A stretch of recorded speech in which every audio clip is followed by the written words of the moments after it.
欢喜在地新闻，乡亲啊，大家平安。新闻一开始来关心疫情相关的消息。伫台北农产运销公司甲私人的长照机构陆续来爆发着群聚的感染了后，徛伫个济温检探站对面的台北表演艺术中心的工地，为5月31到6月18暂停施工，全面来消毒。这个背后的原因，竟然嘛是因为群聚感染。为5月21到今，总共有40个工程人员确诊，但是台北市政府完全无掌握到状况，嘛无对外界来说明。是台北市文化局伫咧拄则接受到区议员质询的时阵，证实这个消息。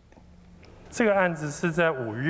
月20号是第一例，那不过他通报他是追溯嘛，追溯，所以我们通到这个案子的第一个时间是在5月28号。5月28号，整个工地全面停工，全面普筛，然后居家隔离，所以都没有跟外面接触。那这个案子在6月14号，就是2周半以后，确定所有的人 PCR 检测、居家隔离，有40个 PCR 呈现阳性，这40个都已经在治疗程序当中。那其他的全部安全的，过已经2周的以后的，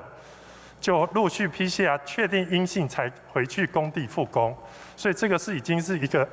那疫调的部分，到5月中，这些被匡列40个的疫调准不准啊？我应该是问黄局长，这个疫调的部分，你们其实台北市政府做个哩哩啦啦啊。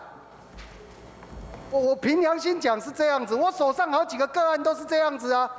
不过跟医生说明，这个案子目前已经是全部已经在收尾，而且复工的状态。好，这个是在5月中到5月下旬的事情，已经过2到3周了。